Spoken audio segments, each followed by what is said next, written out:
What if I told you that you could find a Yoshi in Pokemon Red and Blue? Well, you would have to be an absolute fool to believe that, but not just any ordinary fool. You would have to go beyond ordinary levels of tomfoolery and become an April Fool. But who hatched this Yoshi in Pokemon plot?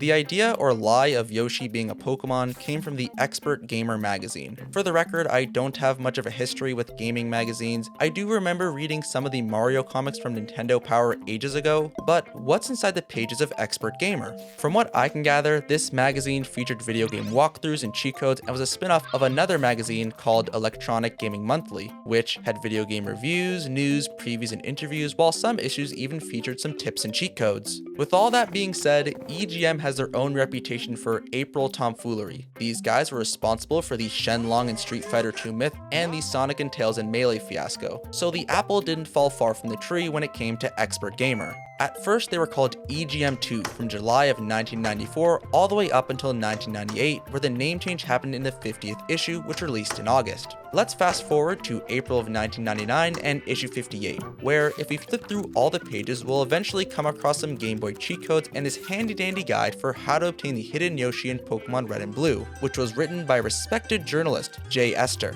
According to this guide, before you can even attempt to obtain the green dinosaur, you would need a copy of both games, beaten them, and caught all 150 Pokemon in each of them. Once all of that is out of the way, the first step is to catch a Dratini in Pokemon Red, which can be found by fishing in the Safari Zone. Now, getting this Dratini can be pretty time consuming, but it's simple enough, so there's nothing too crazy just yet. The next step is to trade this Dratini from Pokemon Red to Blue, where it needs to be trained until it finally evolves into a Dragonite at level 55 before being traded back to its original home. Then, you have to drag your Dragonite all the way down into the unknown dungeon, stand as close as you can to where Mewtwo used to be, and use a Firestone on it. Even though the not available text will pop up, Jay Esther says not to worry about it, since allegedly, the screen will glitch and your Dragonite will evolve into a beautiful Yoshi. Obviously, this is completely bogus. Shocker, I know, I'm as flabbergasted as all of you guys are. But nowadays, people do joke about these somewhat complicated ways to evolve the newer Pokemon. So Jay Esther's Hidden Yoshi Guide is kind of like those methods, but on the best of the best steroids. I would honestly be so pissed off if I existed back in 1999, caught all 150 Pokemon in 2 whole Pokemon games, spent hours trying to get a Dratini, did all these training and trading shenanigans, only for all of that effort to be for absolutely nothing.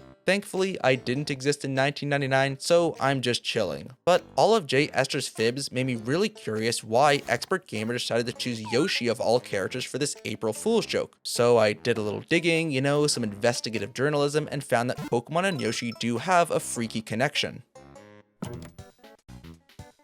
Even though Yoshi was first introduced in Super Mario World, which released in Japan in 1990 and for Canada in 1991, the Green Dino's first standalone game was not a platformer. It was actually a puzzle game developed by Gamefreak. Yoshi's Egg was its Japanese name, but in North America, it was just called Yoshi. The game first released in Japan, of course, in 1991 for the NES and Game Boy, and then for everybody else in 1992. The gameplay goes like this. You have to match the following Mario enemies to score points, and if you put the bottom half of an eggshell on the bottom, then stack a bunch of enemies on top of it until the top eggshell finally shows up, you can sandwich all the enemies together, get a bunch of points, and make a big ol' Yoshi. Personally, I suck at puzzle games, but that's not the point here. The point is that Game Freak does have ties with Yoshi, and this connection possibly saved the entire Pokemon franchise. This guy is Junichi Masuda, one of Game Freak's original members who helped put Pokemon Red and Green together, and his job was to make the music for those games. In an interview with Famitsu Weekly from the May 23rd, 2019 issue, which was translated and posted onto the Lava Cut Content website alongside some additional info and tidbits, Masuda discussed some of Game Freak's early history, how he started working there, and some of the games they developed alongside Pokemon Red and Green. While Game Freak was putting those Pocket Monster games together before their 1996 release, Masuda talked about how Nintendo asked him to make a Yoshi game, which thankfully turned out to be Game Freak's first financial success. In the interview, Masuda said, "We're incredibly thankful it turned out to be a hit. It really saved us. Our company wouldn't have survived the 6 years until Pokemon without some kind of income." You could say that Yoshi walked or puzzled so Pokemon could run, but Game Freak's connection to Yoshi doesn't end there. In October of 2024, there was a massive leak at Game Freak, where around a terabyte of internal documents and files were dumped onto the internet. This Teraleak, as it came to be known, contained leaked Pokemon source code, concept art, models, beta sprites, lore, and way more stuff. Sadly, this leak also contained private employee personal data, which is awful, so this sucked for Gamefreak and their employees. I hope they're all doing okay, but I'm not going to sit here and just collect free good guy brownie points. As a fan of the older Pokemon games, it was honestly really cool to see some of the beta sprites and Pokemon that didn't quite make the cut, like this guy, Evoluto, a scrap Gen 3 Pokemon who may have been able to evolve into any Pokemon. So you could have potentially had a Rayquaza on Route 1, or maybe even a Teddiursa. The Pokemon lore enthusiasts also got their hands on some pretty neat stuff too, like the Pokemon creation lore and some more crusty stuff. Being on the internet at that time was just so mind-boggling and overwhelming. The sheer volume of info and documents being uncovered in real time and dumped upon the masses was crazy. But what does all of this have to do with Yoshi?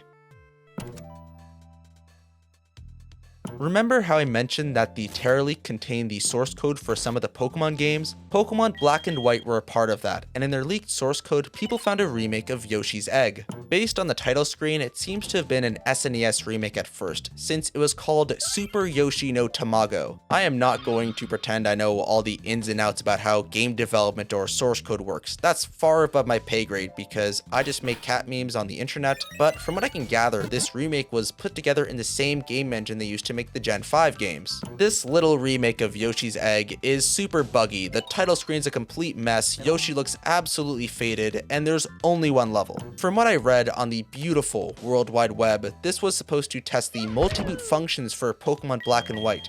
I have no clue what a multi-boot function is or what it does, but I guess this unfinished remake did its job, since Pokemon Black and White turned out pretty darn good.